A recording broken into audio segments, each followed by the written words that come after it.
So I just released pretty much most of my story on scaling a dropshipping brand from 0 to $3.4 million in sales, turning it into a company and actually exiting the brand, which made me in total like $1.2 million in profit. So it's the classic British story, I think. So people should be able to relate. But yeah, I'm so happy. This is my first time being like a guest on a podcast. Like I do podcasts sometimes, but it's my first time being a guest. I'm so happy with it. Like I think it went okay. Obviously you guys let me know what you think.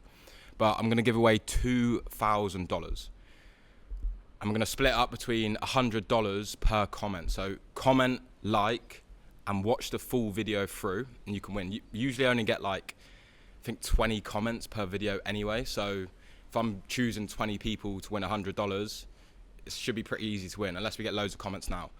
But yeah, I dive in deep. I think the value in this is going to be nuts. Also, like, check the timestamps. I'm going to put like good timestamps so you can sort of see what's in the pod. But I also reveal a brand idea that I was doing. I go into the depths and it's going to be super relatable, I hope. And the value you should get out of it should be pretty good. So yeah, watch to the end. I'm grateful for you guys and I'm loving YouTube at the moment. But yeah, just thanks for everything and let's get into it. And yes, people, so today is going to be a bit of a different podcast. I myself have never been a guest on a podcast, so we're using this as a little mishmash. We're going to run it. He's going to ask me questions, potentially be the host, but obviously we'll go into a bit of his story as well because he's also doing 0 to 1. But I want to use this podcast so you guys can get to know me and to see if I can answer questions, essentially. But yeah, let's get in. This is Jordan as well, so we met... how long? We met like a month ago. Yeah, like a month ago. We introed through Mitch and then ended up hanging out a bit at the gym, all that kind of stuff. Yeah, nice.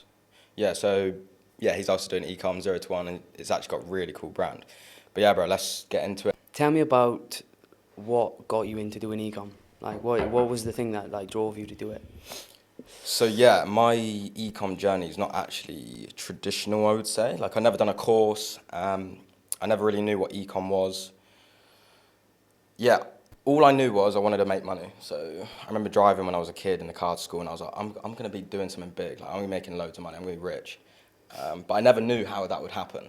And then I got to uni. I went to uni and I remember I was sat there and you have an insane amount of free time. And my brother came to me with an idea. He basically said, I'm going to do a jewellery brand. I was like, oh, sick. Like, I want to do that as well, but I'm going to put my own twist on it. And I was into like skating and raving. So I saw this as an opportunity. It's like, right, let's start a business. And it was never about e-com or drop shipping. I was like, right, what am I interested in? My brother's doing this as well. I'm going to try as well. Like, do it like, if he can do it, I can do it. And yeah, I basically used the skating and the raving as like the brand and the marketing angle. So I made like, I wanted to make like the Supreme of jewellery. So Supreme back in the day was pretty big, like a clothing brand. And I was like, oh, no one's doing that in jewellery. I'm going to do that. I basically, yeah, spent the 4 years at university like building that jewellery brand, learning content. I think we did like £200,000 in revenue over 4 years. Like, it was pretty low. Any profit I did make, I just spent it on going out and partying, basically. But yeah, that's how I got into Ecom. It just happened. And then I think, yeah. I was the same. I was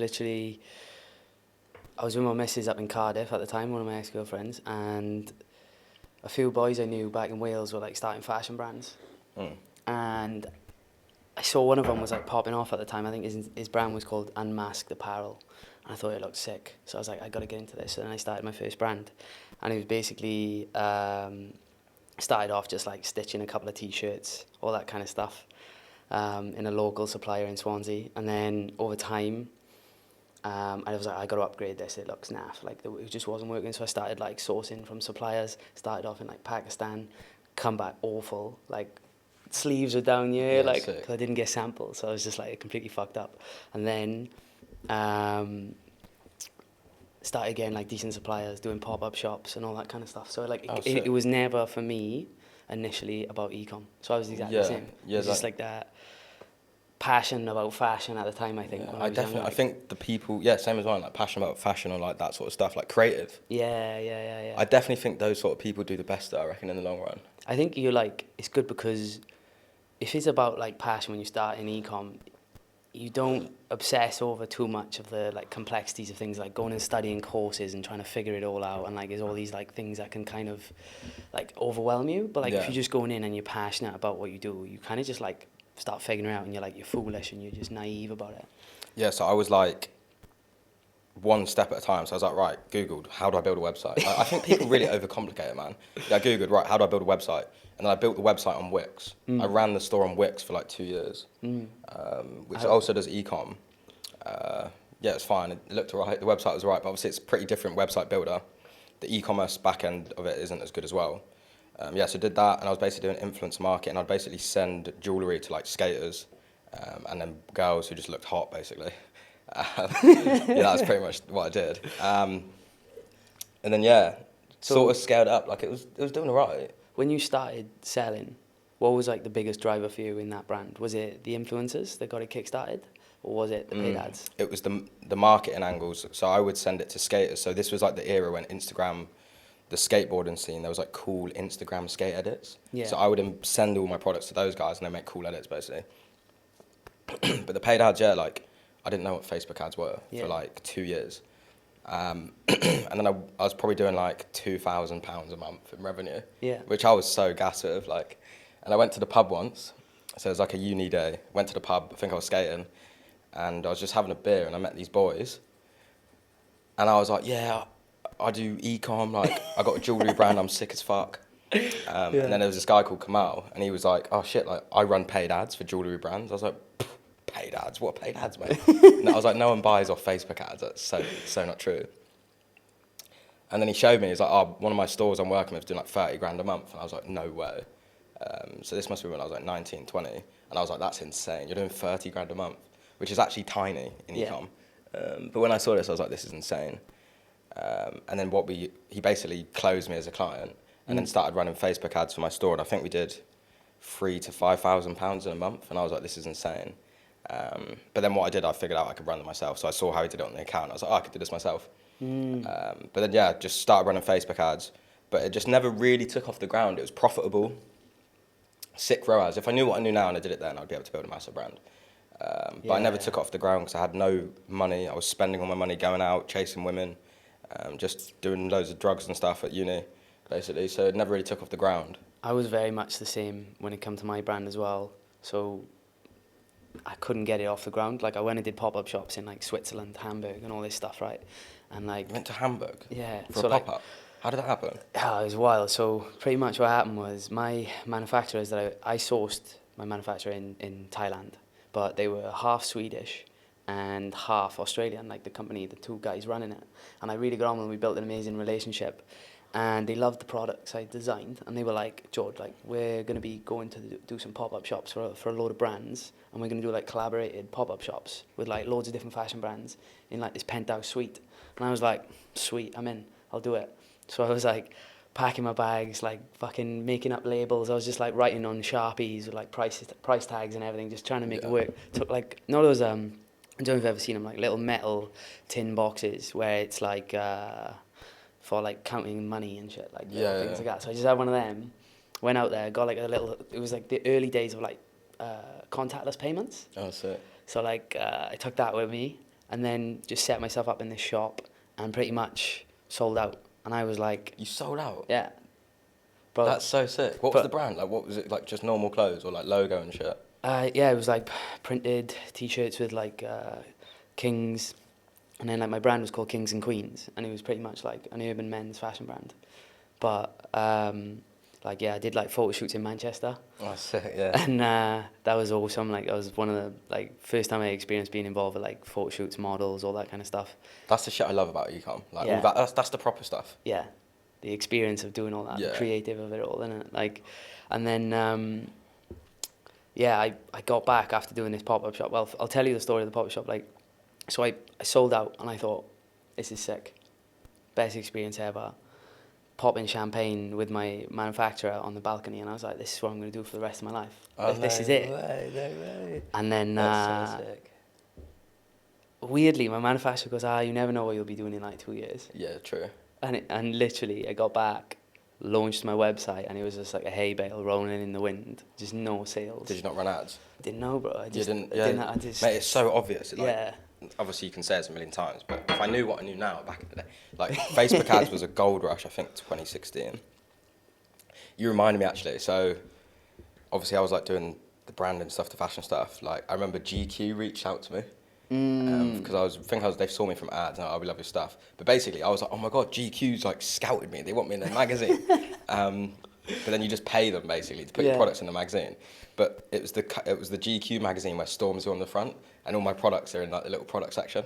No so you way. yeah, swear to God, right, sick. Oh, Obviously, you got to fucking pay for it, but like, Yeah, I'm yeah, still pretty gassed about that. Yeah, because there's a lot of people that would follow that kind of stuff. So you just think like, at the time anyway, I thought it was sick. Because I think I went to apply for it actually, but I never ended up paying for it. Yeah, because it was, don't know how much paid, maybe 600 quid, but it was like reduced. But then yeah, so pretty much finished uni. And my dad sort of put the position to me, because my dad was like he's like my mentor. He's always sort of helped me figure out. Because I was like, do I quit uni? Do I not? Because the brand wasn't really making money. Maybe I was making like £1,000, £2,000 profit a month on average, but I was spending it all. I love spending money. I always have. And it got to the end of uni. COVID just happened. So I finished uni. COVID happened. And then it was like, right, what the fuck do I do? Like, this brand, I can't pay rent with this brand. I haven't got any, like, I need money to buy stock. I need money for paid ads. Like, when you're buying, like, I needed at least 10 to 20 grand. If I had that, I probably could have taken it off the ground, but I didn't. I was working at Domino's for the 4 years. What were you studying? Engineering, mechanical. Engineering, nice. But, like, I nearly quit, bro. Like, I failed my second year. I failed 6 out of 8 exams, and I didn't even turn up to, like, 3. Yeah. I didn't go. I never went to uni. It just didn't sit me. Like, I was just like, nah, it wasn't for me. Like, See, I don't think uni's bad, but I only went. So, like, my decision before was like, right, I want to do a gap year, like, classic shit, or I'll go to uni. But I failed the end A-levels. So I either had to retake A-levels for another year and stay in my hometown, or go to university early, because I was like, I don't want to go retake another year of school and then go to university like later or travel later. So I was like, fuck it, I'm just going to take an access course at uni so I can get out of the place I was from. But yeah, which I'm glad I did, so it worked out well, because like, I think moving out of your hometown is super important for a period of time anyway. 100%, yeah. That's the thing I didn't have when I was like building my brand, and like the biggest experience I had of like moving out was when I went to Australia. So like, I get what you're saying when it comes to like stepping out of that like family, hometown sort of thing. Like, yeah. But yeah, then back to the point of like, so I finished uni, COVID happened, and my dad was like, you need to figure out what to do, you need to make money. And then my decision, I've been working at Domino's for 4 years. I was like, mate, I cannot finish a mechanical engineering degree and work at Domino's as a full-grown bloke. Like, I need to, like, I'll just be stuck here forever. So I was like, right, I think I had, I don't know how much money I had, not a lot. I think I was in debt, maybe. I remember I took double, so you know you get student overdrafts? oh yeah. I doubled up on them. So I was like trying to apply for as many overdrafts as I could. Really? Yeah, bro, to like pump it into the brand. That's sick. So I think I got like 4K, yeah. free money. I only just paid them back actually. Really, yeah. Because I never told them I wasn't a student. Yeah, but I got like £4,000, like interest free. Fuck it, why wouldn't I take that? But yeah, just ended up spending it all. And I basically just needed to fucking put it on the brand, spent it all. And I was right, I need to make something work. Quit Domino's because I can't stay there, I'm going to force myself to do this. And then my tenancy ended and my mate had a spare room, so I think I stayed at his for like 3 months for free. And they were all going to work. This is when COVID happened, so there's literally nothing to do. And they were all working, so like, they would all leave the house. And I'd be like stuck at home, like, I need to make money, I need to make money, I need to make money. And then my mate texted me, he was like, oh, do you know about dropshipping? I was like, what the fuck's dropshipping? It sounds stupid. He was like, oh, it's pretty much what you do, but there's a thing called Oberlo. Which is like the old dropshipping thing. Yeah, I remember Alberto. Like, And he was like, yeah, you can just drop ship shit from China. And I was like, fuck, I now have to make content. I now have to run Facebook ads now. Like, this will be easy. Like, I would say one of my best attributes is making good ads. Like, that's how I got into the game. Like, I've always made videos. And then, yeah, I was basically I started posting, no, what do I do? Yeah, so I was basically scrolling through Instagram. I was like, oh, dropshipping, whatever. And I came across this store. While everyone's at work, I was like trying to figure out how to make money. And I was like, fucking hell, I was seeing these ads all the time. It was like a home decor brand. I'm not going to say the products because I got a 5-year contract, but I can't with the guy I sold the company to. And yeah, the ad kept popping up, thousands of likes, etc. I kept going on websites. I was like, this website's so shit. Like, how are they making money? And they were selling products for like, bro, up to like $5,000. And I was like, who the fuck's spending $5,000 for this shit? It looks shit. And I was like, right, I know what I'm gonna do. I'm gonna rebrand their website, dropship. I found all the products on AliExpress, and I was like, I'm doing exactly what they do, but I'm gonna completely rebrand it. So theirs was like, it was high margins, but it's all branded like cheap. Like it was like orange branding, like sort of like, I don't know. Just you could just tell like it wasn't good It branding. was like a shit branded retail store, like with overpriced products. I was like, do you know what I'm gonna do? I'm gonna turn this into like a European inspired, like full on brand. I'm gonna brand it. I'm gonna actually put the prices up. I'm gonna get custom content. Where was your biggest target audience at the time when you started getting?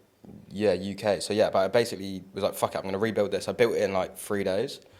Everyone was going to work, and I actually got a job offer from Papa John's to like, because I was like, fuck, I need to get a job. Yeah. And I went there, and they're like, yeah, you've got the job. And this was just as I was building the store. I basically like launched, and I was like, fuck this. They called me like, you're working tomorrow. I basically never turned up. I was like, fuck this, I can't work at Papa John's again. Actually, before that as well, while I was trying to figure out what's going on, I applied for a butcher job. Yeah.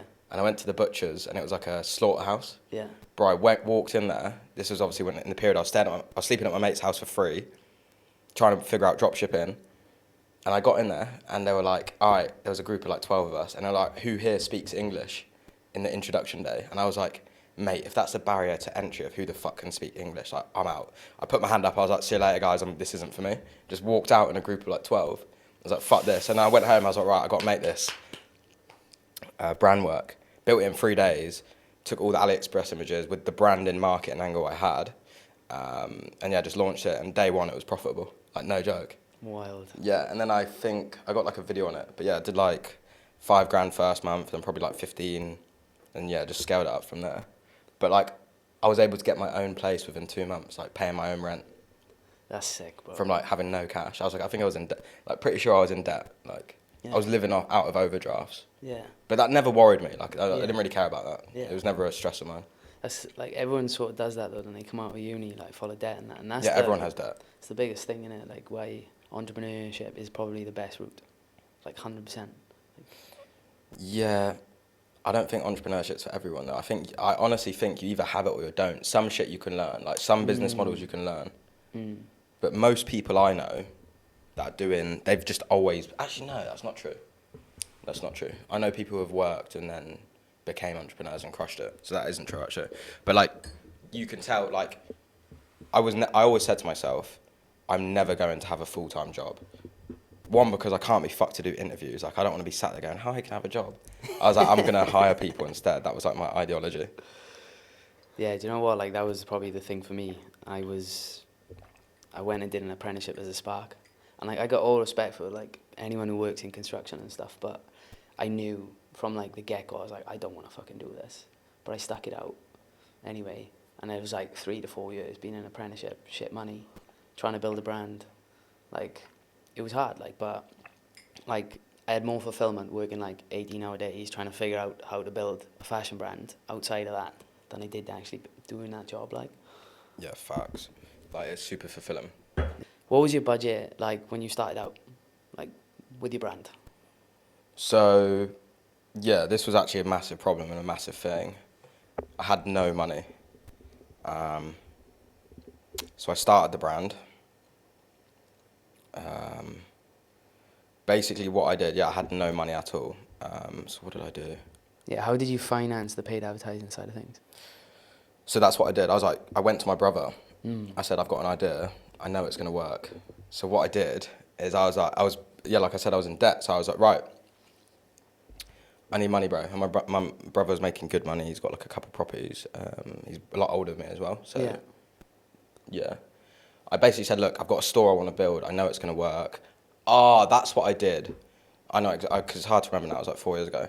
So I had no money. So what I was doing is I was posting on Instagram. I was like, all right, I built a brand. Like, I made a bit of money. But I was like, right, I started posting on Instagram, like, I'm looking for people to partner up with to build a dropshipping stores for them. So I had the idea, but I positioned it as like, right, I'm going to build a store. I'm going to build you a brand and do all the legwork. You just put the money in. And my brother was like, I'll do it. And I was like, oh, sick, that makes things easier. And then I basically gave him the business idea, and he was like, yeah, sweet, that's good. But then he wanted to put his own brand on it. I was like, nah, we'll do it my way. And then basically all I did was use his credit card. I literally just put in his credit card. So he obviously had a credit card. I didn't even know what a credit card was back then. But then it was instantly profitable, so we didn't even need money. I think we went to like £1,000 in debt on the credit card, but because it was so profitable, it started paying back instantly. And I wasn't spending loads. I didn't scale fast. And then we did that for like 6 weeks. And I was like, right, let's turn this into a company, like properly. And then he gave me $5,000 because it was really profitable, but we didn't even need the money. I don't even know why. I asked for the money because basically I was desperate for cash. So I was like, right, you can have 51% of the business. I have 49% of the business, which was so stupid, which means I didn't even own it. Legit. And then because I was like, oh, fuck, I've given him so much of the company. Like, you got to give me $5,000 for the business so we can start it. And then, then we started making shitloads of cash. And I was like, right, I'm doing everything. Like, we got to sort this out. Like, you cannot have, like, you've only put in money in, the $5,000's already paid back already in like 3 months, like probably even less than that. We were arguing loads, if you're watching this. But we sorted it out, and then I got 75% of the company. Because obviously it's just fair. So we sorted that out. So obviously my brother got sorted out as well throughout the whole thing. That one store, that was the first dropshipping store I started. And it pretty much lasted 3 years and a half, maybe 3. I literally sold it a year ago last week. So I exited the company a year ago last week. That's madness. Madness. I started it when I was 21 and sold it or maybe I started it when I was 22, I sold it when I was 25. So last year. And what was it like when you were building and you were running the ads and all that kind of stuff? What was like the biggest like challenges you faced growing the brand? I know this. So the biggest things I faced not growing the brand was the things I didn't know. So I thought I was the dog's bollocks. Right. But like I said, I didn't get into dropshipping because of Ecom. So I wasn't learning. I was only learning by doing. So I'd be like, right, run Facebook ads, make creatives. I was like, how do I figure this out? So I was trying to do everything myself, and I was just learning by action. But the thing that was inhibited me the most was I wasn't learning or speaking to people who do an Ecom. So I had pretty much zero friends, except for the Kamal guy who showed me how to do Facebook ads. So he was the only guy I could ask for help pretty much, which he did help me quite a lot, to be fair. But yeah, other than that, I knew nothing about Ecom. Like I didn't, pretty much for the whole 3 years, I would only ever watch YouTube about dropshipping if I had a question like, how to set up a certain app that I wanted to install. Literally researched nothing. It was all what do you call it? Like intuition. Yeah. Just intuitive learning. Do this, do that, put it together. Like logical thinking. Like it's not that hard to figure out, right? What's a fucking ad? You make a video, right? So I was just using common sense, but that inhibited me because I was capped at my own knowledge level. So I probably could have doubled my revenue and doubled the exit if I legit had someone who knew what they were doing, like telling me what to do, like legit. Is that something you would now go into your new brand, like trying to research a bit more before you like dive into your ad creatives? Yeah, so the new brand I'm starting, that is true actually, I haven't even thought about, but I feel like now that I know enough, I think the only thing I could do is like, my mate Mitch has done like double the revenue, he exited his company as well, not too much more than mine. But yeah, I would have consultations with people.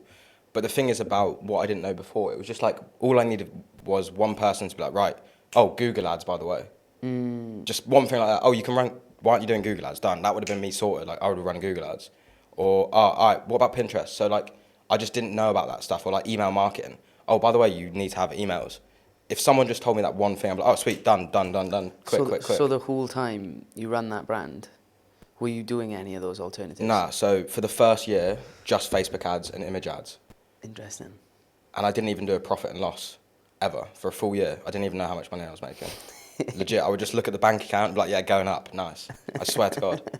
No P&Ls, nothing, just Facebook ads, image ads, and just common sense. So yeah, obviously it was super lucky because the product choice was really good. Plenty of profit in your ads, like. And what about then, like Google ads and that, then you transitioned into? Yeah, so I started figuring stuff out. So yeah, I was in my old university city. I stayed there, which was also a limiting thing. So I got my own place with other guys who had jobs. So I wasn't around e-commerce guys. Like I said, I knew one person. I think I got the store to like £30,000 per month living in this place. But bro, I was like pretty depressed. Can't lie. Everyone was going to work. My missus just sacked me off again. And I was like depressed. Obviously not depressed, but I was just miserable sitting in my room. Like, I think I was working legit maybe an hour per day. Like 1 hour per day. Everyone would go out. I'd just be sat home like, oh, check the ads manager. And I didn't really realise what I was sitting on. Yeah. Like a gold mine, like because I didn't know. Yeah. So it was just working. Yeah, and the environment capped me because no one was doing ecom. Everyone was working. I'd been living in the city for 5 years. Like I was just doing the same stuff over and I didn't have that energy. Like, right, let's do this. I'm in a new place. Like, let's do this. So yeah, the girl broke up with me, and then like 2 months, I pretty much debating like, what do I do? What do I do? What do I do? And I had one thing in my mind, like I didn't want to move home, so I sort of saw that as like failure.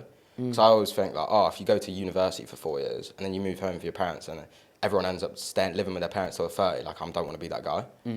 Which you could think that's whatever, but yeah, that was just my thought process. But yeah, sacked up. Missus sacked me off.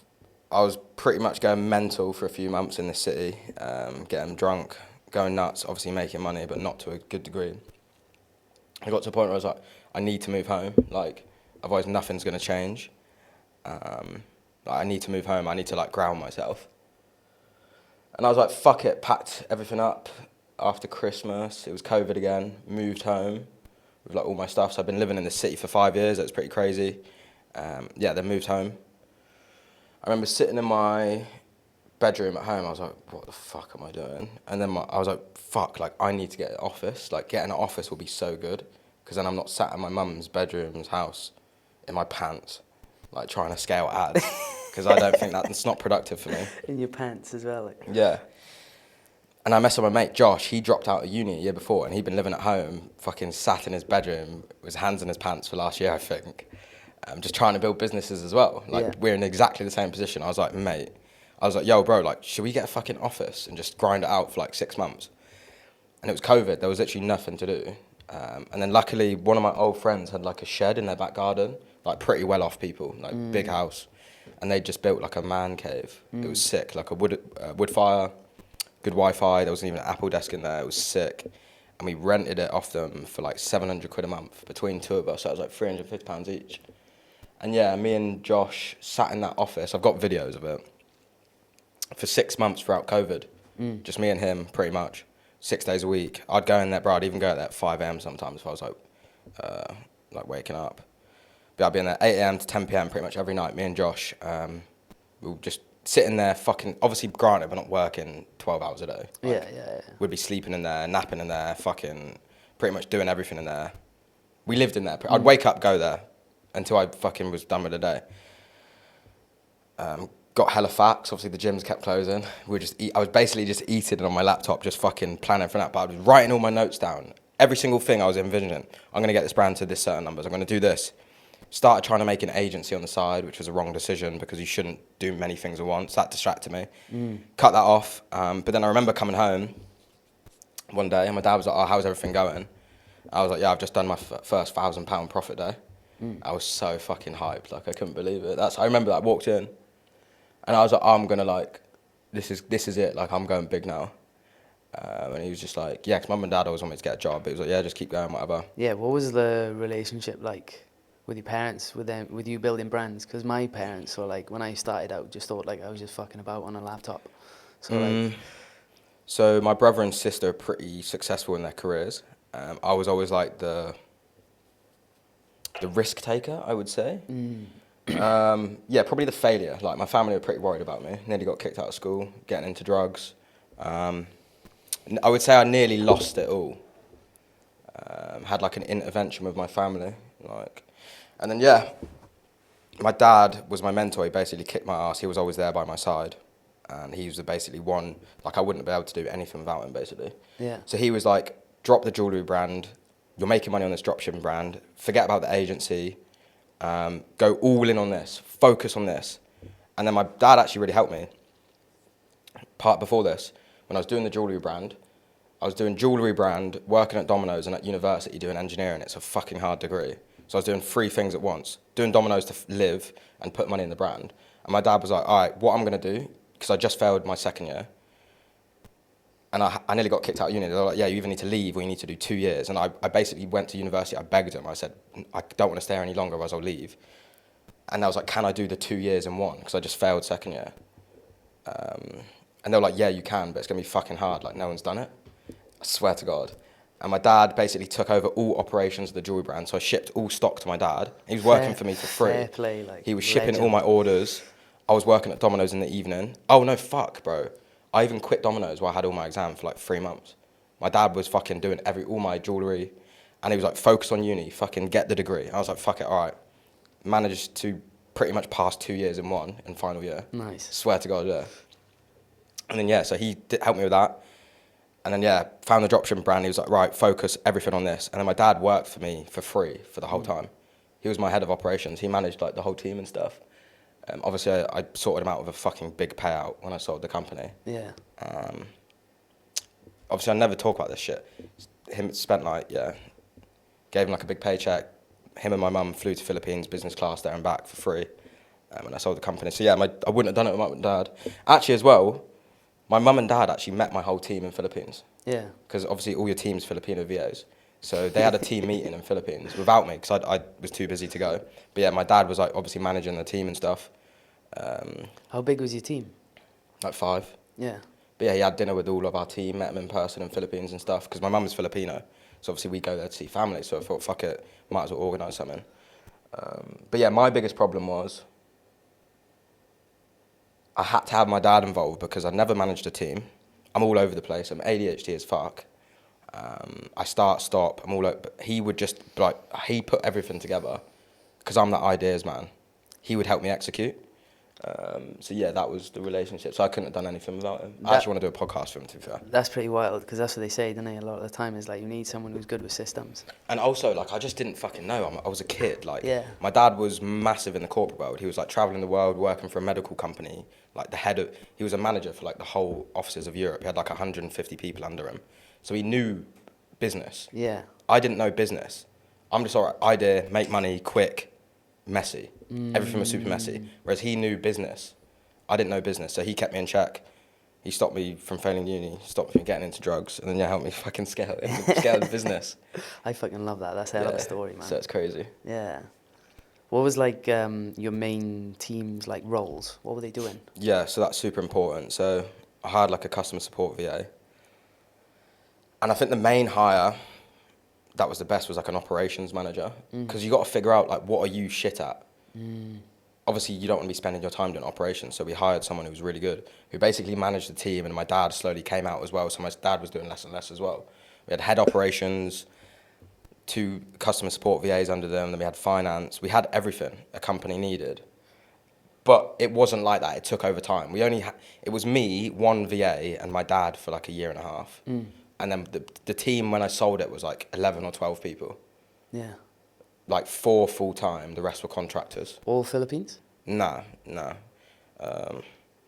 Emails, like the front-end stuff was all English, like marketing. Yeah. Come for that better quality, like. Yeah, like marketing, emails, social media, management. And then, yeah, by the end of selling the company, I set up the company because I'd basically, every time I'd met someone who was doing better than me, I'd get advice off them. And there was one guy who was doing like 10K days. I think he had like 400K liquid profit in his bank. He's like, bro, you need to delegate. Like, he had a personal assistant, all that. I was like, oh, that is not what I'm doing, everything myself. So just hired out pretty much, like stuff I needed to do. And then by the time I sold the company, I was an employee of the company. I did not book team meetings. Like, my operations they would have, if I didn't turn up to a meeting, it wouldn't matter. So because that's how I work. Like, I'm super on and off, right, and up and down. Like, I don't like schedule. So I want to be an employee of the company. And what I'm good at is creative strategy. So I just did creative strategy by the end of it, yeah. That's fucking sick. Fair play. But you got to build that up. So I think, so like right now I'm obviously starting a new brand. I'm doing most of the stuff myself. Like, it's kind of weird building a fucking Shopify store again. What's like, When do you think you'll start to bring in people as a team this time? Yeah, so I've got one virtual assistant right now. Right. And to be honest, the brand's on pause right now, so he's doing fuck all, and I'm paying him, so which is a bit annoying. But he's my bro. I love you. So he's eating, mate. So he needs to live. So I got to pay him anyway. He's Filipino. But yeah, I'll keep just him for now. Is he from your old brand? No, he's not. He's not. No. But yeah, I'll hire people once revenue's up. But I can do everything myself. Like I know every single part of the business. The only thing I don't want to do is customer support, which my VA will do. But yeah. Learn again. It's kind of like every new brand as well is going to be completely different. Do you know what I mean? Like the scenarios. Do you know what? Like, I think it's all so similar. The only different thing is like creative. Like, Ecom as a business model is super repeatable.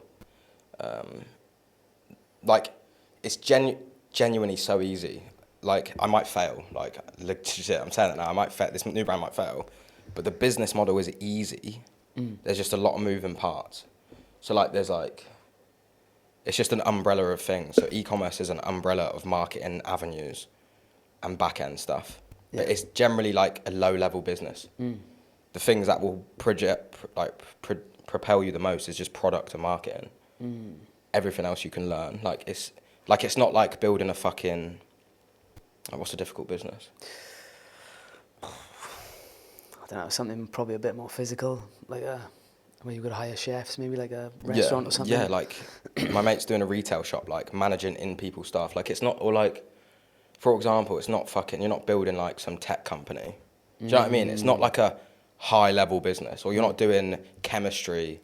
You're not creating chemicals for like hospitals or something. I don't fucking know, but it's not like it's a low barrier. What I'm saying, you know what I mean? It's a low barrier to entry business model. Yeah, yeah. What do you say to like most people now if they just wanted to start a brand? Where would you say they need to come into it with a budget, like to get going?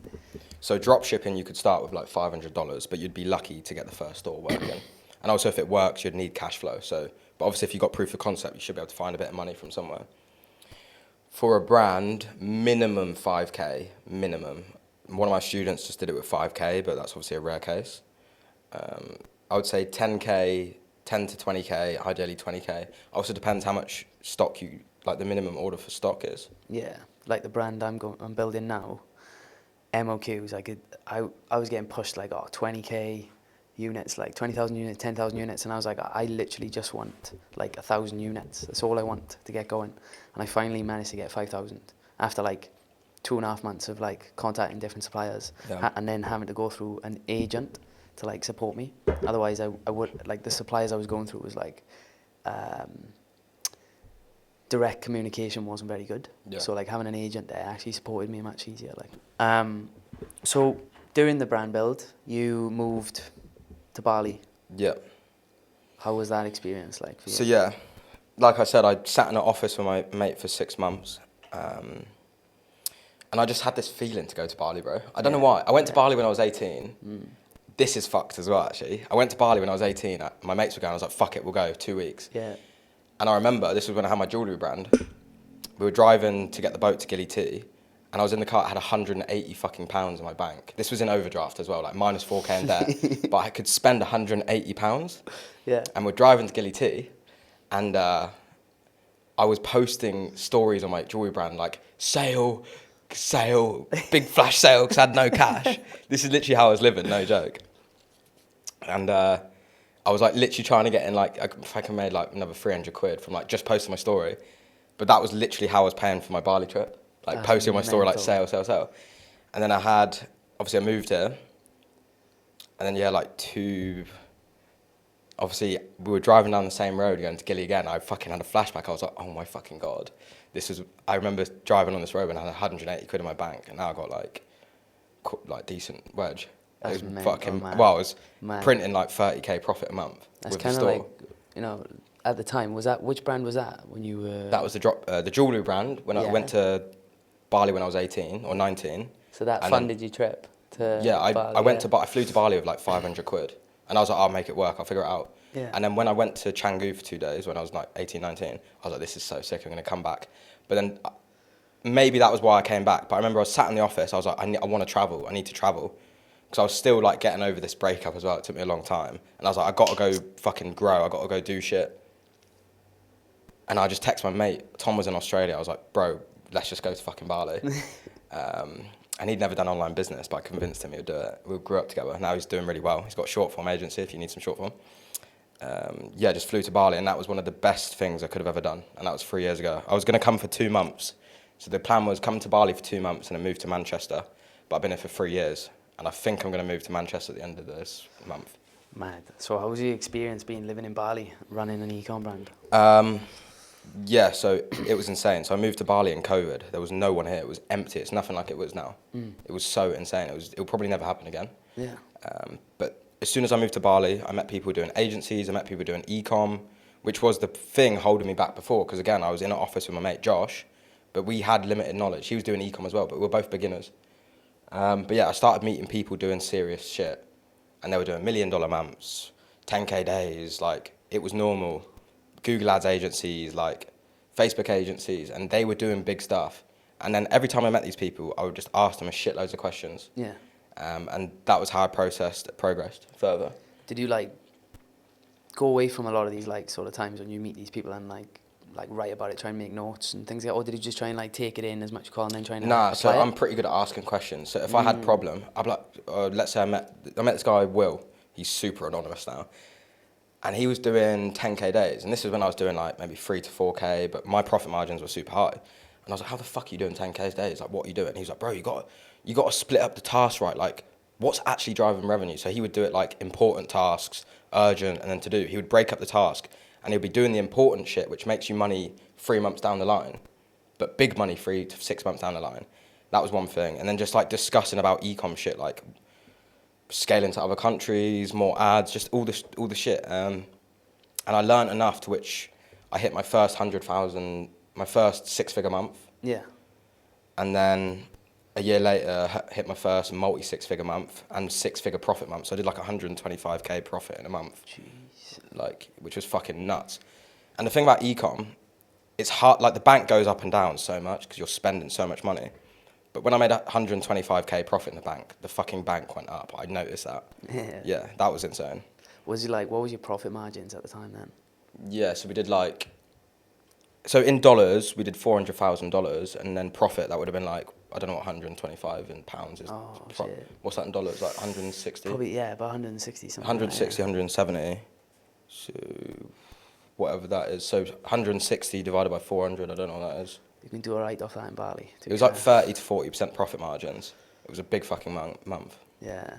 What was your life like in Bali then? Like, did you start to like change up the way you lived and stuff, or did you just No, I've never changed the way I live. Yeah. No, I was living in like Bali was more expensive at this time, granted, but yeah, like £1,000 a month gaff. But it was a pretty standard Balinese house. I just moved in with a group of guys because again I broke up with another girl, and that was actually I had my best month because I was single for like 4 months, and I was like, right, I'm gonna fucking dial this brand in. Again, like I could have taken this brand so much fucking further, but I limited myself because I got lazy, I would say. But yeah, that Q4 2 years ago took it to $400,000 months, and then last year, when I sold it, like the company we were doing, obviously the big month because it was Black Friday, but we just started scaling to USA. Like we didn't even, this was $400,000 in just the UK. So we started doing USA, and we were doing like $200,000 months as I was selling the brand, but the company was just going up and up and up, and like I think I was making like £50,000 profit months consistently at like the last 4 months of the brand. What was I was like, yeah. Good question for you. During that process of going into different countries, what was your logistics? Did you stay with like one supplier, or did you like move into 3PLs in different countries? Yeah, that's super what was important. Your process? So mine was still purely dropshipping, and there were massive products as well. So like each product had so many variants. So like we couldn't. It didn't make sense to fucking get a 3PL if I order in stock because there's so many variants. That was like part of like how we were selling it. So yeah, the only thing we did is the finance and cogs were super dialed in. So like, because we were printing so much with this manufacturer, and they were like a small manufacturer, like we've been with them for 3 years. I think we were one of their biggest customers. I pretty much had a lot of power to like leeway them on prices. So all our best selling products, we innovated them. So there was like a few problems with them, but they would innovate them as well. So be like, right, these are the problems, sort it out. So they were sorting the products out for us to work on the return rates, to make them better. But yeah, we got the COGS down so fucking cheap. Like the products were so cheap. Like our margins were like 80% on like our AOV was $500 and 80% margin. So we could spend, this is what I mean, like the brand was going so fucking mad. And I think if I didn't sell it last year, we could have done like $500,000 to $1 million in revenue easily last Q4, easily. But I was like, I want to sell the brand. Yeah. Yeah, could have doubled the revenue last year and probably doubled the exit. What was your reason for wanting to sell? Because I became unhappy with it. Legit. Again, I don't know if this is just my personality trait, but started gaining weight, was unhappy, like I was doing the same shit, like I got fucking bored. And my original plan was start dropshipping, make a load of cash, build what I want to really do, which is like my passion brand. So I was like, fuck it, the business is on an up. Let's get the fucking sale, because if we present it now, there's massive opportunity. We've just started marketing. We're profitable in the USA. It's untapped. We've literally just become profitable. That's another $1 million per month you can add on revenue just in the USA, because the USA's market's 4x UK. So there's a massive opportunity for a buyer there. So I was like, right. Plus there was just like problems. Like dropshipping has so many problems, like product quality, shipping.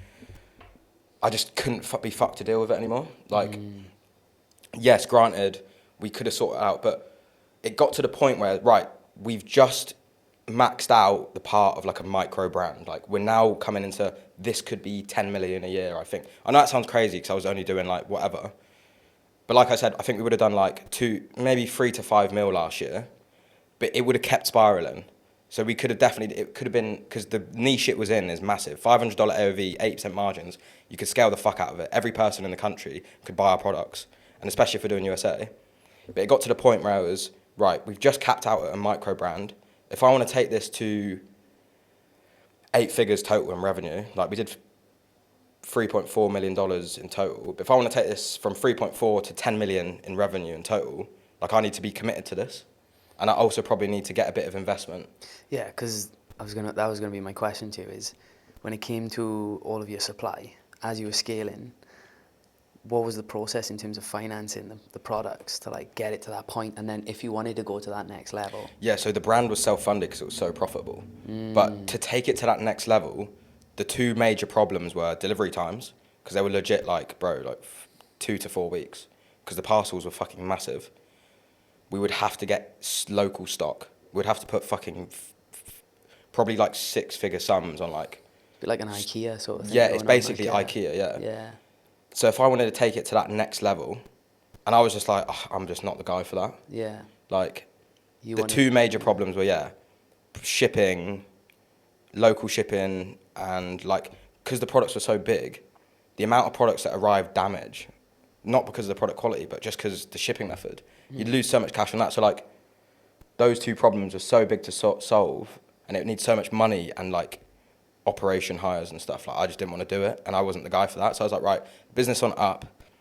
If I sell this, we got valued at $850,000, because like we had, I think so a 2x on our profit for the year was like $850,000 at a 2x markup, which is still like semi-low, because there was a lot of potential there. So yeah, that's what we got valued at. And I was like, fuck, like if we're getting valued at 850K, like, and I don't even enjoy doing this now, like I might as well fucking take it. So I went in the process of selling the company. I saw Jordan Welch's video, and he sold a business, and I saw website closers. I'll link them below actually. Got on the phone with them, and they were like, yeah, this is perfect to sell. The only problem was it was like UK market. That was another reason why I started selling to the USA, because most of the buyers are in the USA. Like if you want to sell an Ecom brand, it's easier to sell it to the USA. So I was like, I need to start selling, So, and the company wasn't USA as well, which was a problem. So here's another thing. If you're like trying to sell an Ecom brand in America, they can fund. So if someone wants to buy, like this broker, let's say it was like a 1 million deal, most people aren't going to drop $1 million on a fucking Ecom brand. But loan companies will loan them like 80% of the cash, and the buyer will just put 20% down. So the company will pay back the loan, which is why I had less buyers interested, because it was a UK company. This is what they said anyway. So the loan companies wouldn't loan a UK company, which makes sense. So did you stick with that offer, the initial one, or did you manage to like switch it up? This was my first time selling a business, and I think I did a really bad job, honestly. We ended up selling it for $600,000. Yeah, I bit at the bait. So the guy who bought the company had been buying businesses for ages. And most people will offer you payment plans. They'll be like, oh, we'll give you like 200K up front, and we'll pay you over the 4 years. Which, if that's the case, bro, they're never going to pay you, especially if problems come afterwards. Yeah, 100%. So this guy offered me a payment plan of the full price payment plan, but I was like, I'm not getting that money. So I was like, fuck it, let's do. And he was like, I was like, I want full cash. This was like the only guy who like was serious, and I wanted it gone quick, because yeah, I wasn't happy, I wasn't enjoying it, which obviously was a very emotional move, but I wanted to do something new. Bearing in mind, I had nothing going for me, right? If I sell this business, what do I do? I was like, I'll figure that out. But yeah, he lowballed me 600K, so 250K off the value. Bro, I just snapped it, because like the headspace in, I was like, fuck it, like 600K is so much money. For me, like, well, at that time. So I was like, fuck it. It's life-changing money, man. It's life-changing, but it's also like, you can spend money so fast, especially if you're not making money. And I was living an expensive, I wasn't living an expensive lifestyle, but I spend a lot of money. But I was like, fuck it. And obviously I've got shareholders, you got to pay tax, the broker fucking takes 10%. So like after it, like, yeah, it was a 600K deal, which is pretty much all profit, but there's costs that come out of everything, right? Yeah. So like by the end of it, you've got less than you think you had. Yeah.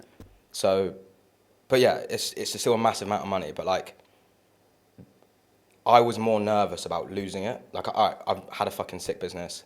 I've made a big enough amount of funds to take my life to an insane level. But I was more anxious, like, right, if I lose this, I'm fucked. All the money you'd made? Yeah, so like now the past year I've been like, to be honest, things moved a lot slower than I thought after selling it. But yeah, like I'm in the position now, making money. I'm starting a new brand, but still, I'm still worried about, like, can I do it again? Hopefully I don't spunk all my fucking money. If I can do it again, I'm going to be super happy with myself.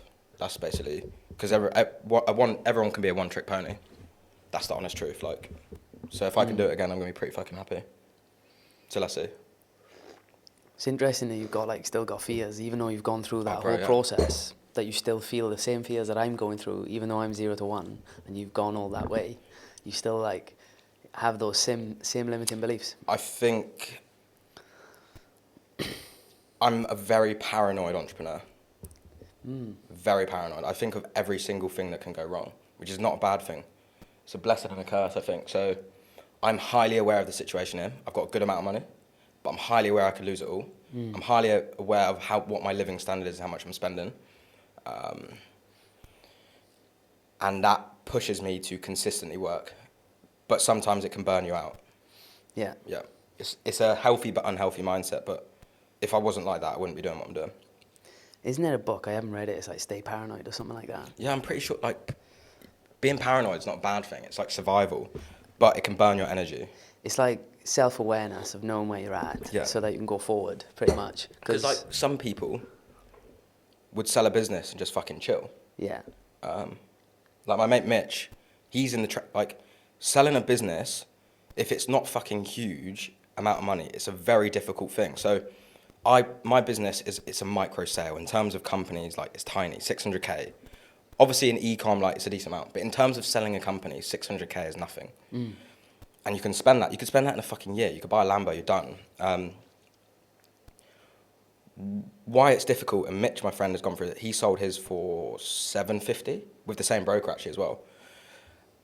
Why it's so difficult? Because I went from being an employee to having to do fuck all, to starting again, to the equivalent of the hours I was putting in when I was 22.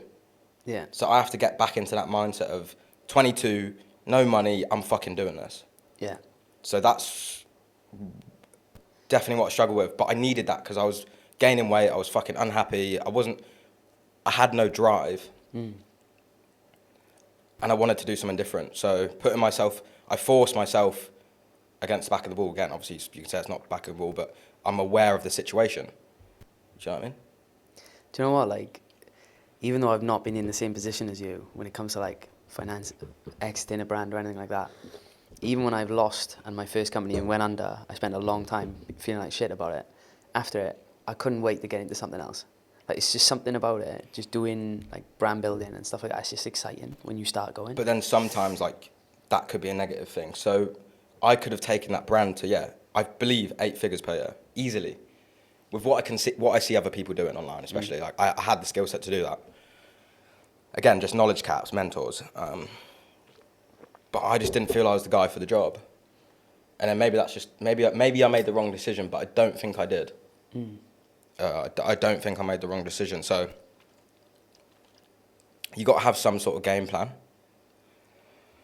And I was like, right, while I was selling the company, I'm going to take YouTube very fucking seriously. So like my very early videos, I'm like showing all the dashboards and shit of this company. So you can see it's legit. Like my early videos did like 45K in a day, etc. I was like, I want to take YouTube seriously. Like, I got into Ecom because of creating videos. I always made skating videos, and I was like, I'm going to make videos again and sell jewelry. Like, that's how I got into Ecom. So I was like, fuck it, I want to do YouTube. I ended up fucking loving YouTube.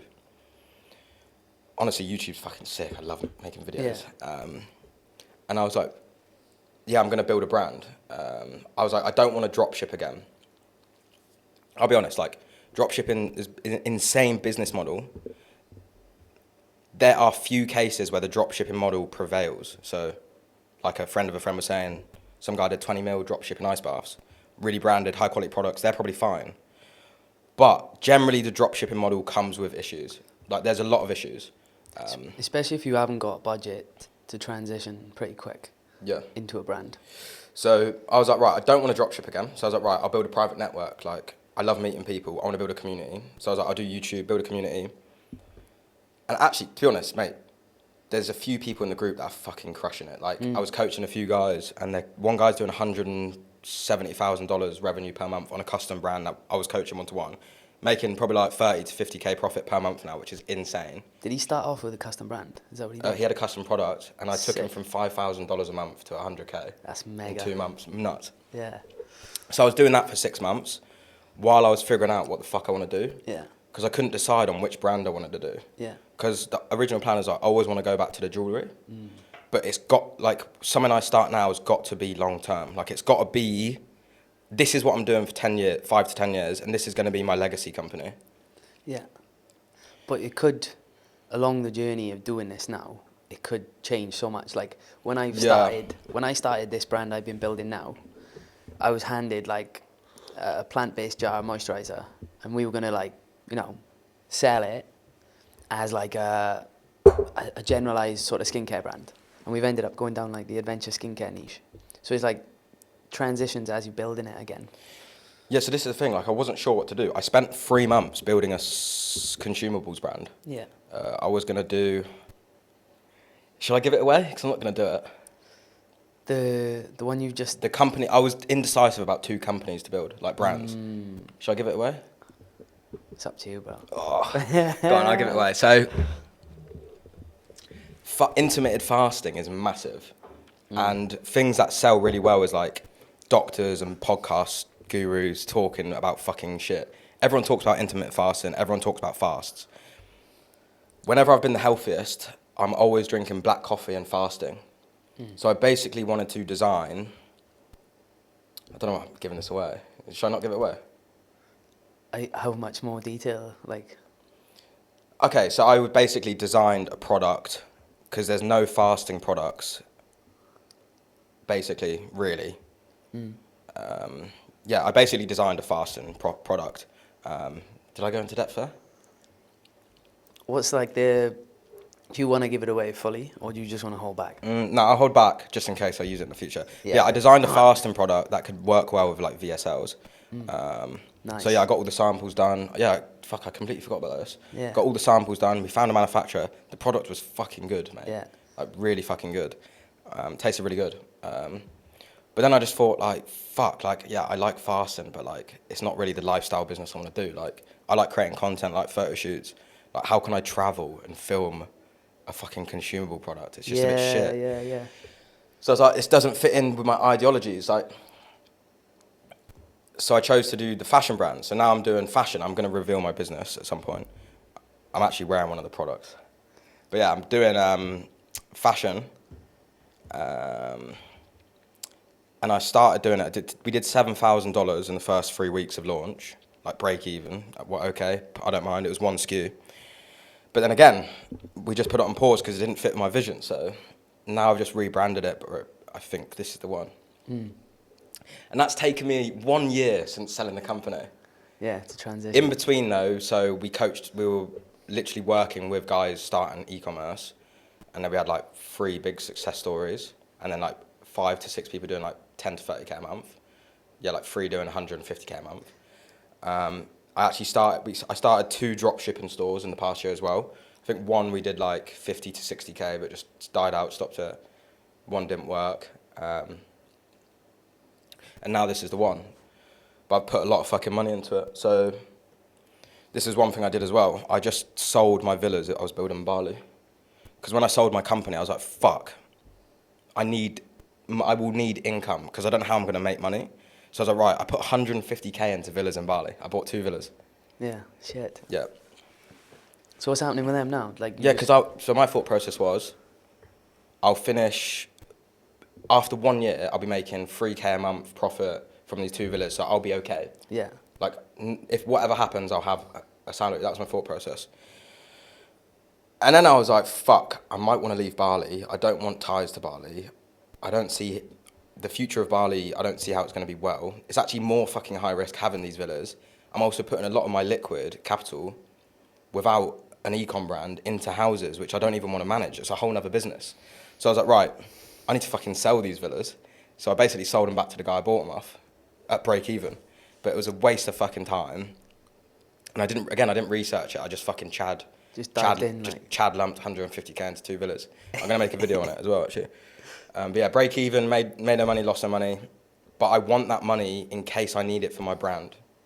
I would rather have an e-commerce brand than fucking 2 properties. Just go all in, like. Yeah, I'm going all in. Like I want the safety net there. So yeah, got the 150K back. That's currently a safety net. I'm not actually using that money. I don't need it at the moment. But yeah. Can I ask you, like, how much you throwing into this brand at the moment? I've put about 30K in so far. Put 30K in so Which far. I've definitely, so everything I've done for this rebrand, I've lost about 10K. It's down the drain. Yeah. Because I rushed into it again. But you know, like, when I've been building my brand recently, that's the same thing. It's been like, we went through a rebrand, and it was like a couple of months then. Just so going through the process. I basically wasted stock, branding, packaging, domains, everything that I was doing. But what I've got now, losing that 10K on starting doesn't matter because what it will be in the future will not make a difference. No, yeah, that's it, isn't it? That's the way you're going to see it. I hope anyway, like, God willing. But yeah, like the brand it is now, it fits in with my ideology in like 5 to 10 year plan. Like so. What is your ideology? So the brand is basically designed on the moment when your life is falling apart, trusting the universe and having faith that everything is working out for you. That is what the brand is based on. Because I have multiple moments of those in my life, and the only thing that really got me through them was just trusting everything's working out, and it did. So this is what the brand's based on, and the end goal of it is to build it so big that we're doing cool shit. So, and you're also doing like, I like that because from my perspective, it's like you're doing good in the world by giving people that philosophy as well. So that's the thing. Like it's a brand it's a part of me. Yeah. I can put my full thing in. Like I'll probably never sell it. Like it's not a sellable business even if it's going well. The end goal of it will be to do like, at the moment, like it will be making so much fucking cash. I could buy a forest. Sounds fucking stupid. Or we can do cool shit. We can buy a forest. We can rewild it. I could fucking do anything I want, regards to good stuff. I could reintroduce beavers into the UK if we fucking need to. I can do it the fuck. That's like the old end goal is to do cool shit. For example, yeah, just stuff like that. Like one of the things I've got as one of my visions is I want to go back to the UK. and I probably shouldn't. Nah, fuck it. One of the things I want to do is I want to build like a retreat. Yeah. Yeah, I want That's to build sick. a retreat in Wales. That's Like, sick. all the cash and like collaboratively build a retreat with a load of entrepreneurs. And that's the thing, like, You know what I mean? this is the other thing as well, is what I learned. Being motivated by money is the completely wrong way to go about things. Yeah, 100%. Money is money. It's fake. It's fucking man-made. It's nothing. It's numbers on a screen now. It's literally just a video game. It fucking means nothing. If you've got 1,000 O's, like, it's bollocks. Money is a tool to do something, right? So you need to have something to do. The reason, like, I'm not a hard worker. I'll work every day on my goals, my dreams. So that compounds. Like, maybe I'll do an hour a day and do fuck all for the rest of the day. But every day I'll do something, which compounds. And it's towards doing that end goal of, like, reforestation, wildlife projects. I buy a fucking school, help kids. I don't know, stuff like that. Yeah. Those are the end goals. Because you've got to have a vision bigger than yourself. Otherwise, I honestly don't see the point of living. That sounds fucked. Mate, 100%. I honestly wouldn't be able to fucking live on this earth if there was no... There needs to be something bigger than you. I think everyone has a purpose, and God's gifted you with that, and you know what it is. Everyone, like, even if it's a 9-to-5 work or whatever, it doesn't make any difference. Everyone has their own purpose, and you need to follow it, I think. One of my biggest lessons from being an employee is, like, experiencing how much I didn't want to be there. And feeling that pain of being someone that's got nothing, you know, not working on his purpose, just kind of working for someone else. Someone else is your boss, and you're just like fucking going about your day every single time, and people in your working environment are complaining, and they just, you know, they're not trying to make change in their life though. Being around that, but you know, there's like a small percentage of people out there that do want to change their life. Yeah. That for me is like a big vision of being able to like help those people, you know. So I don't think that everyday persons, you need it. Yeah. So if people shit on jobs, I think that's so stupid because you fucking need jobs. Yeah. You need, and actually, having a family, a beautiful wife that you love, you've got a great relationship, having a few kids, and working in fucking Sainsbury's is a good life. Yeah. If that's what you want to do, and you've got loved ones around you, it could be a fucking sick life. Yeah. Even if you don't leave your town. I could envy that. Beautiful family, whatever. But everyone's got their own purpose. It's all, actually, everything's equivalent. I think, even if you've got 10 million or you're dead broke, everyone is equivalent. It's just different. Everyone's got to do something different, otherwise it wouldn't work. So I mean, like, I've got mates who I used to work with who were just so happy, and they used to say to me, like, Jord, why are you so, like, they say to me, I'd hate to be you because you're constantly wanting something other than yourself. That's so true. That's something I hear all the time from my friends, is you're constantly wanting the next thing. But the reason I want that is because I know I've got to do something. And I got like a burning desire to do it. It's like, you can't help it. It's like intuitive. It's like something's telling you. You just need to like go after it. And you don't know what it is at the time, but you know it's more than what you're doing. That's so fucking true. But then I understand from their point of view, they're living a happy life. If they're not, or whatever. Most people don't want to like my life's been so unstable for the last 3 years. Not in a bad way, but like, all right, I've got a house for 2 months, let me move. I don't book a flight till 3 days before. Like, there's no stability. Everything's just up. Right, we're going there, we're doing this. Like, most people would not want that. Or some people would not want that. Success, you know, like happiness, success, it's like you can't define it by like, you know, money, like we were talking about. So like, being fulfilled in the thing you're doing is way more important. And whether that's just coming home and raising a beautiful family, I honestly think, relationships are... having good friends and a good partner is probably one of the pinnacles of life, I would say. Yeah. But you have to live life with your purpose, so that's what I do anyway. So, like, to be fair, again, you don't need to listen to me. I'm to another guy on the fucking podcast, but I'm living my life following what I need to do, and so far it's working in a positive way, and I feel like I've just completed chapter 1, and now I'm going into the next level, I think. What is the next level? The next level is growing on YouTube, getting this fashion brand to 8 figures, meeting my beautiful wife, having beautiful kids. Love that. At some point, whoever you are. And then, doing mad shit, like, as in buying fucking forests, filming sick videos. That is the end goal, is like, I got my beautiful family, and then we're doing cool shit all over the world. obviously having a base, but like just real shit. What's been the biggest drivers in your experiences, like from setbacks and everything in life? What's been the biggest drivers that set you forward? Fuck, man. The biggest drivers, so it's kind of cringy, like, but the biggest drivers for me, obviously, this is probably motivated by pain, but it's when I've been in relationships and they end. Mate, I'm with you. So, Yeah. So I've had a few breakthrough moments. My first one was I was at university, I was in a long-term relationship, and we just grew apart. She was in London, I was in my city. We grew apart, basically just fumbled, but we were together for 2-3 years, I think. But I didn't even realise, but I lost myself. Like, I wasn't myself. But I wasn't aware of that. I wasn't outgoing, I wasn't myself, I wasn't being creative. I was comfortable in a relationship, and we grew apart. And I think she finally sacked me off. She was the end sacker. And I just couldn't believe it. We were pretty good family friends and stuff. You might be watching this. I'd still get on with her today. She's a really nice person. But that fucked me up, bro. I think I lost probably like 3 to 4 kilos in a month because I couldn't eat. This was like first relationship shit, like when I was like maybe 18, 19. But that relationship was at the first year of uni or second year of uni. I found myself again, which sounds fucking cringe, but I figured out who I was again. Yeah. Second time, it's legit all been with girls, as fucked as this is. Like, this is not something I want to repeat. Like, I've been through it now. I know who I am and I want to do. The second one was like another rejection, but this was me doing wrong. Like, I initiated this breakup because I remember telling her, I was like, we're not going to work out because I'm going to be traveling the world next year. And I see myself in my head, I'm going to be traveling the world. I'm going to be doing crazy stuff and I can't see you in it. But I couldn't break up with her because I was like attached. And then finally, as I was pulling away, she was like, you're just not being good, which is fair enough. She had to sack me off. She broke up with me. But then again, I'm still dealing with rejection. That was probably the hardest one for me to get over. It took fucking ages.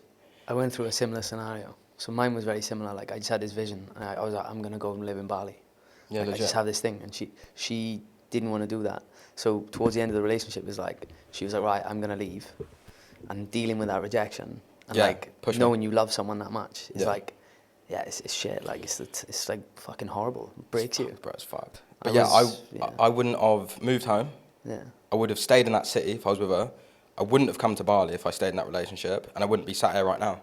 Yeah. Whether it's for better or worse, it feels better. Yeah. But then, so that happened. That was probably, that second relationship was massive, bro. I didn't get over it for ages. I don't know why, because it was really fast and hard. Like, but yeah, that pushed me so far, because I was like, fuck this. I'm going to fucking level up. Like, I tunnel vision, bro. I was like, I'm building this dropshipping brand. I'm going to get fit as fuck. I'm going to travel the world. I'm going to fucking do it. I'm doing it. Fucking send it, yeah. And I fucking did it. Bro, I got videos on my phone, like sitting on my mate's sofa after a breakup, homeless in Australia, literally just like sleeping on the sofa. Yeah, I was after my breakup, and I was just like, you know what? I'm gonna move to Bali. I'm gonna figure this out. That was my video. Like, talking about breakup. I'm just saying at the time, like, you know what? Like, she was the one that like I loved, but purpose. Like, you just feel like you're called to do something. You just gotta. Bro, this was the same as me. That was when I was living at my mate's house for free. Yeah. Like, when I was in my last year in uni, and I started the dropshipping brand. Yeah.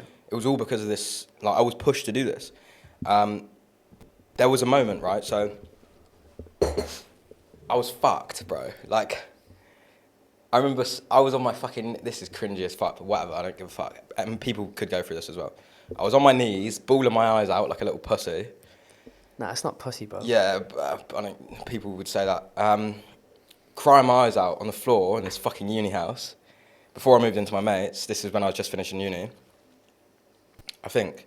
Or like the second last year before things started changing. Bro, I was fucked. And I was like, I don't know what to do. I'm so fucking lost. So I was like, fuck it. I'm just going to write on my note. I love whiteboards. I used to love whiteboards. I'm just going to write on my whiteboard, like, what do I want? Who do I want to be? And I would write on my whiteboard the person I want to be, because I wasn't that person. And I continued that thing, like, writing on my notebook, I'm confident. I'm going to be the best version of myself. Like, this affirmation bollocks. And this is what's come into my new brand, actually. And it basically, every single thing came true. So, Bro. I remember Bro, that's Before like, I came to Bali, I shit you not, I'm gonna have 100 grand profit in my bank, liquid, which I surpassed by miles. I'm gonna meet a model girlfriend, and I'm gonna sell my company. Like every single thing, I writ in my notepad before coming to Bali. Every single thing came true. Like I met another girl, beautiful, amazing girl. But yeah, that's ended as well. But that's a complete different story. That's not really push or pain. It's just a different one. But yeah, every single thing came true, and I really started doing like law of attraction, manifestation. Like I don't speak about this stuff, but I have countless notebooks with pretty much every single thing in my life, bro, I'm the same. and I keep all of them. I literally had a shit day yesterday, and I was like, I'm not gonna fucking spend it being negative. Do you know what I mean? Like I was just like, right, I'm just gonna relax, get out of my head, because you shouldn't make any decisions from a negative emotion, because then you're manifesting the wrong things into your life. Do you know what I mean? Yeah. So yeah, I subconsciously program my brain. It took a while, but like every morning I'd write what I want. Every evening I'd write what I want. Also, the other thing I would do, like you could call this like the same as The Secret, like law of attraction, law of manifestation. Whenever I was vibing, bro, I'd be shouting out to the world what I'm going to be. I do this now, like in the morning. Now I pray and do it. It's a bit different. I'm Catholic. But I think it's the same thing, they go hand in hand. But I would shout, I'd be driving home gassed, because when I was working in this office, I'd be like, I'm going to be a multi-millionaire. I'm doing this. Like, I'm the best version of myself. I'm exactly where I need to be. Like, the universe is working for me. I'd be screaming this in the car to vibe into music. Yeah. And when you're feeling that gratefulness and vibe, just more shit just fucking came to me. I was just making more cash, meeting more people. Yeah, that's pretty much how I've lived my life. But then obviously you fall off. Like I fell off. Yeah. Things go wrong. It goes up and down, obviously. That's life. It's like the seasons, isn't it? It's like, Yeah. Yeah. Bro, the seasons is so fucking true. And I feel like I've just completed a season. But yeah, I feel like I'm going back into, right, we need to get to fucking work to level up because we got shit to do. But I'm also thinking long term now. Like I know what I want out of life now, which is like the brand, family, stability. Have you written down a lot of the Nah, things you want? I haven't been journaling as much. I probably need to start this again. Like I said, you fall out of it.